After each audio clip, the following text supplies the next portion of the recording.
ನಮಸ್ತೆ ಸ್ನೇಹಿತರೆ, ಇವತ್ತು ನಾನು ನಿಮ್ಮ ಜೊತೆಗೆ ಘಮಿಸುವ ಶಾಹಿ ಬಿರಿಯಾನಿ ಮಸಾಲ ರೆಸಿಪಿನ ತೋರಿಸ್ಕೊಡ್ತಾ ಇದ್ದೀನಿ. ಈ ಶಾಹಿ ಬಿರಿಯಾನಿ ಮಸಾಲಾನ ನೀವು ಹಾಕಿಬಿಟ್ಟು ಬಿರಿಯಾನಿ ಮಾಡಿದರೆ ಎಲ್ಲರೂ ನಿಮಗೆ ಹೊಗಳದೇ ಇರೋಕ್ಕಾಗಲ್ಲ, ಅಷ್ಟು ರುಚಿಯಾಗಿರುತ್ತೆ. ಮನೆಯಲ್ಲೇ ಮಾರ್ಕೆಟಿನಲ್ಲಿ ದೊರೆಯುವ ಬಿರಿಯಾನಿ ಮಸಾಲೆಗಿಂತ ತುಂಬ ರುಚಿಯಾಗಿರುವ ಬಿರಿಯಾನಿ ಮಸಾಲಾನ ನೀವು ಪ್ರಿಪೇರ್ ಮಾಡ್ಕೊಳ್ಬೋದು. ವಿಡಿಯೋ ಸ್ಕಿಪ್ ಮಾಡ್ತೀವಿ, ಪೂರ್ತಿಯಾಗಿ ನೋಡಿ. ವೆಲ್ಕಮ್ ಟು ಪ್ರೀತಿಯಿಂದ ಅಡುಗೆ ಮನೆ. ಮೊದಲಿಗೆ ಗ್ಯಾಸ್ ಮೇಲೆ ಒಂದು ಪ್ಯಾನ್ ಇಟ್ಕೊಂಡಿದ್ದೀನಿ. ಗ್ಯಾಸ್ ಇನ್ನೂ ಆನ್ ಮಾಡಿಲ್ಲ, ಜಸ್ಟ್ ಗ್ಯಾಸ್ ಮೇಲೆ ಒಂದು ಪ್ಯಾನ್ ಇಟ್ಕೊಂಡಿದ್ದೀನಿ ಅಷ್ಟೇ. ಇದಕ್ಕೆ 3 ಟೇಬಲ್ ಸ್ಪೂನಷ್ಟು ಧನಿಯಾ ಹಾಕ್ಕೊಳ್ತಾ ಇದ್ದೀನಿ. ಇದೇ ಸ್ಪೂನಿಂದ ನಾನು ಎಲ್ಲ ಮೆಜರ್ಮೆಂಟ್ ತೊಗೊಂಡಿನಿ. ಮನೆಯಲ್ಲೇ ಇರುತ್ತಲ್ಲ ಟೇಬಲ್ ಸ್ಪೂನ್, ಅದರಿಂದನೇ ಎಲ್ಲ ಅಳತೆಗಳನ್ನು ತೊಗೊಂಡಿನಿ. ನೀವು ಸಹ ನಿಮ್ಮ ಮನೆಯಲ್ಲಿರೋ ಸ್ಪೂನಿಂದ ಅಳತೆಗಳನ್ನು ತೊಗೋಬೋದು. 1.5 ಟೇಬಲ್ ಸ್ಪೂನಷ್ಟು ನಾನು ಜೀರಿಗೆ ತೊಗೊಂಡಿದ್ದೀನಿ. 1.5 ಟೇಬಲ್ ಸ್ಪೂನಷ್ಟು ಇಲ್ಲಿ ನಾನು ಜೀರಿಗೆ ತೊಗೊಂಡಿದ್ದೀನಿ. ಜೀರಿಗೆ ಇಲ್ಲ ಅಂತೇಳಿದರೆ ನಾರ್ಮಲ್ ಜೀರಿಗೆನೇ ನೀವು 3 ಟೇಬಲ್ ಸ್ಪೂನಷ್ಟು ತೊಗೊಳ್ಬೋದು.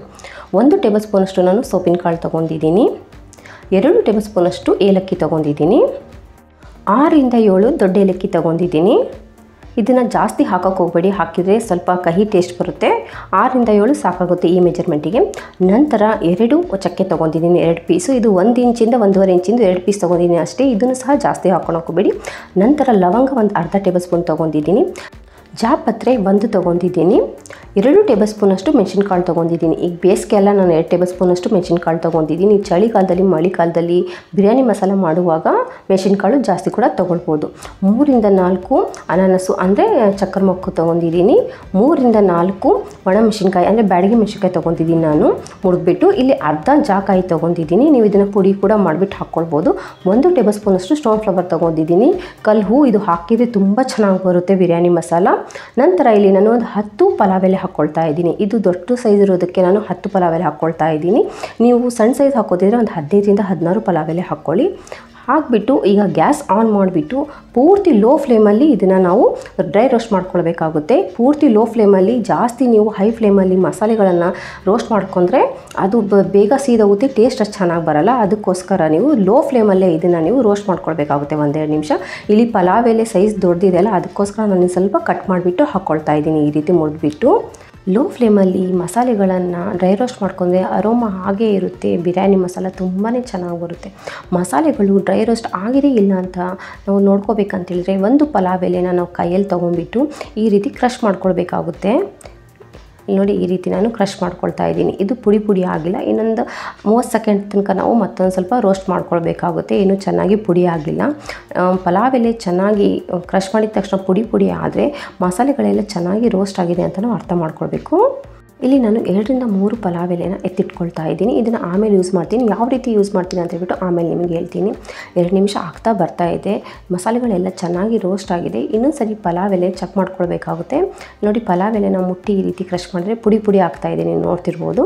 ಈಗ ಮಸಾಲೆಗಳೆಲ್ಲ ಚೆನ್ನಾಗಿ ರೋಸ್ಟ್ ಆಗಿದೆ. ಕೈಯಿಂದ ಮುಟ್ಟಿದ್ರು ಸಹ ಸ್ವಲ್ಪ ಬೆಚ್ಚಗಿರಬೇಕು ಅಷ್ಟೇ. ನಾನು ಕೈಯಿಂದ ಆರಾಮಾಗಿ ಮುಟ್ತಾ ಇದ್ದೀನಿ, ಕೈಯನ್ನು ನಾನು ಸುಡ್ತಾ ಇಲ್ಲ. ಇಲ್ಲಿ ತನಕ ನಾವು ಮಸಾಲೆಗಳನ್ನ ಡ್ರೈ ರೋಸ್ಟ್ ಮಾಡ್ಕೊಳ್ಬೇಕಾಗುತ್ತೆ. ನೀವು ನೋಡ್ತಿರ್ಬೋದು, ನನ್ನ ಕೈಯಿಂದನೇ ಮಸಾಲೆಗಳೆಲ್ಲ ಚೆನ್ನಾಗಿ ಮಿಕ್ಸ್ ಮಾಡ್ತಾ ಇದ್ದೀನಿ. ಈಗ ಗ್ಯಾಸ್ ಆಫ್ ಮಾಡಿಬಿಟ್ಟು ಪ್ಯಾನ ತೆಳಗಿಳಿಸ್ಕೊಳ್ತಾ ಇದ್ದೀನಿ. ಈ ಸ್ಟೇಜಲ್ಲಿ ಇದಕ್ಕೆ ನಾನು 1 ಟೇಬಲ್ ಸ್ಪೂನಷ್ಟು ಕಸೂರಿ ಮೇಥಿ ಹಾಕ್ಕೊಳ್ತಾ ಇದ್ದೀನಿ. ನಂತರ 1 ಟೀ ಸ್ಪೂನಷ್ಟು ನಾನು ಅರಿಶಿನ ಪುಡಿ ಹಾಕ್ಕೊಳ್ತಾ ಇದ್ದೀನಿ. 1 ಟೇಬಲ್ ಸ್ಪೂನಷ್ಟು ನಾನಿಲ್ಲಿ ಉಪ್ಪು ಹಾಕ್ಕೊಳ್ತಾ ಇದ್ದೀನಿ. ಎಲ್ಲನೂ ಚೆನ್ನಾಗಿ ಮಿಕ್ಸ್ ಮಾಡ್ಕೊಬೇಡಿ. ಕಸೂರಿ ಮೇಥಿ ಅರಿಶಿನ ಪ್ಯಾನಲ್ಲಿರೋ ಹೀಟಿಗೆ ಚೆನ್ನಾಗಿ ರೋಸ್ಟ್ ಆಗುತ್ತೆ, ಅಷ್ಟಾದರೆ ಸಾಕು. ಚೆನ್ನಾಗಿ ಮಿಕ್ಸ್ ಮಾಡಿಬಿಟ್ಟು ಇದು ಸ್ವಲ್ಪ ಹೊತ್ತು ತಣ್ಣಗಾಗಲು ನಾವು ಬಿಡಬೇಕಾಗುತ್ತೆ. ಈ ಮಸಾಲೆಯಿಂದ ನೀವು ವೆಜ್ ಬಿರಿಯಾನಿ ಸಹ ಮಾಡ್ಕೊಳ್ಬೋದು, ತುಂಬಾ ಟೇಸ್ಟಿಯಾಗಿರುತ್ತೆ. ಇಲ್ಲಿ ಚಕ್ಕೆ ಇದೆಯಲ್ಲ, ಇದು ದೊಡ್ಡದಾಗಿದೆ. ಇದನ್ನು ನಾವು ಮಿಕ್ಸಿಲಿ ಹಾಗೆ ಹಾಕಿದರೆ ಮಿಕ್ಸಿ ಕೆಟ್ಟೋಗುತ್ತೆ. ಅದಕ್ಕೋಸ್ಕರ ಚಕ್ಕೆನ ನಾನು ಸ್ವಲ್ಪ ಕಟ್ ಮಾಡಿಬಿಟ್ಟು ಸಣ್ಣದಾಗಿ ಮಾಡ್ಕೊಳ್ತಾ ಇದ್ದೀನಿ. ಕೈಯಿಂದಾನೇ ಈ ರೀತಿ ಮುಟ್ಕೊಳ್ತಾ ಇದ್ದೀನಿ, ನೀವು ನೋಡ್ತಿರ್ಬೋದು. ಮುಟ್ಬಿಟ್ಟು ಇದನ್ನು ಪೂರ್ತಿ ತಣ್ಣಗಾಗಲು ಬಿಡಿ. ಒಂದು 5 ರಿಂದ 10 ನಿಮಿಷ ತಣ್ಣಗಾಗುತ್ತೆ. ಇಲ್ಲಿ ನೋಡಿ, ಇದಾಗಲೇ ತಣ್ಣಗಾಗಿದೆ.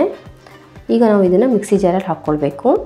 ಮಸಾಲೆಗಳೆಲ್ಲ ಮಿಕ್ಸಿ ಜಾರಿಗೆ ಹಾಕಿದ ಮೇಲೆ ಮಿಕ್ಸಿನ ನೀವು ಆನ್ ಆಫ್ ಮಾಡ್ಕೊಳ್ತಾ ರುಬ್ಕೊಳ್ಬೇಕು. ಮಿಕ್ಸಿ ಜಾರ್ ಏನಾರ ಕೆಳಗಡೆ ಬೆಚ್ಚಗನ್ಸಿದ್ರೆ ಒಂದು ಸ್ವಲ್ಪ ಬಿಟ್ಟು ಆಮೇಲೆ ರುಬ್ಕೊಳ್ಳಿ. ಮಿಕ್ಸಿ ಜಾರು ಬಿಸಿ ಆದಮೇಲೆ ನೀವು ಮಸಾಲೆಗಳನ್ನು ರುಬ್ಬಿದರೆ ಮಸಾಲೆಗಳೆಲ್ಲ ಸುಟ್ಟೋಗುತ್ತೆ. ಮಸಾಲೆಗಳೆಲ್ಲ ಅರೋಮ ಎಲ್ಲ ಹೋಗಿರುತ್ತೆ. ಬಿರಿಯಾನಿ ಮಸಾಲ ಪೌಡರ್ ಸ್ವಲ್ಪನೂ ಚೆನ್ನಾಗಾಗಲ್ಲ.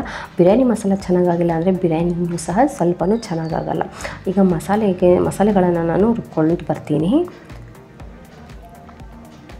ನೋಡಿ ಮಸಾಲೆ ಈ ರೀತಿ ನಾನು ರುಬ್ಬಿದ್ದೀನಿ. ಬಿರಿಯಾನಿ ಮಸಾಲ ಪೌಡ್ರ್ ಈ ರೀತಿ ಆಗಿದೆ ನೋಡಿ. ಇಷ್ಟು ಸಣ್ಣಗೆ ನಾವು ರುಬ್ಕೊಳ್ಬೇಕು.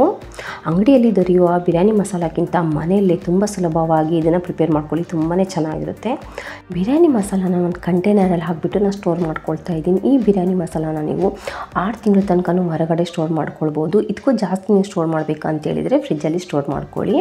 ನಾನು ಆವಾಗಲೇ ಪಲಾವ್ ಎಲೆ ತೆಗೆದಿದ್ನಲ್ಲ, 1-2 ಪಲಾವ್ ಎಲೆ, ಅದನ್ನು ಕ್ರಷ್ ಮಾಡಿಬಿಟ್ಟು ಈ ಪೌಡ್ರ್ ಜೊತೆಗೆ ಹಾಕ್ಕೊಳ್ತಾ ಇದ್ದೀನಿ. ನಂತರ ಅರ್ಧ ಟೇಬಲ್ ಸ್ಪೂನಷ್ಟು ಏಲಕ್ಕಿನೂ ಸಹ ಹಾಕಿಬಿಟ್ಟು ಚೆನ್ನಾಗಿ ಮಿಕ್ಸ್ ಮಾಡ್ಕೊಳ್ತಾ ಇದ್ದೀನಿ. ಮಧ್ಯದಲ್ಲಿ ಏಲಕ್ಕಿ ಮತ್ತು ಪಲಾವ್ ಎಲೆ ಬರುತ್ತೆ, ತುಂಬ ಟೇಸ್ಟಿಯಾಗಿರುತ್ತೆ, ತುಂಬಾ ಚೆನ್ನಾಗಿರುತ್ತೆ. ಒಂದು ಸರಿ ನೀವು ಈ ರೀತಿ ಬಿರಿಯಾನಿ ಮಸಾಲ ಪೌಡ್ರ್ ಮಾಡಿಬಿಟ್ಟು ಬಿರಿಯಾನಿ ಮಾಡಿ ನಿಮಗೆ ಹೊಗಳದೆ ಯಾರೂ ಇರೋಕ್ಕಾಗಲ್ಲ, ಅಷ್ಟು ರುಚಿಯಾಗಿರುತ್ತೆ.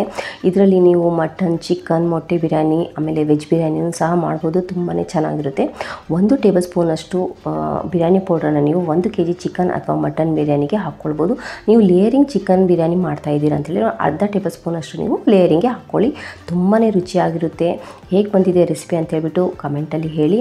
ನಿಮಗೆ ಈ ರೆಸಿಪಿ ಸ್ವಲ್ಪವಾದರೂ ಇಷ್ಟವಾದರೆ ಪ್ಲೀಸ್ ಲೈಕ್ ಮಾಡಿ, ಶೇರ್ ಮಾಡಿ ನಿಮ್ಮ ಫ್ಯಾಮಿಲಿ ಮೆಂಬರ್ ಜೊತೆಗೆ ಮತ್ತು ನಿಮ್ಮ ಫ್ರೆಂಡ್ ಜೊತೆಗೆ. ಮತ್ತೆ ಸಿಗೋಣ ಮತ್ತೊಂದು ಹೊಸ ವೀಡಿಯೋ ಜೊತೆಗೆ. Till then take care. Thank you for watching. ಪ್ರೀತಿಯಿಂದ ಅಡುಗೆ ಮನೆ.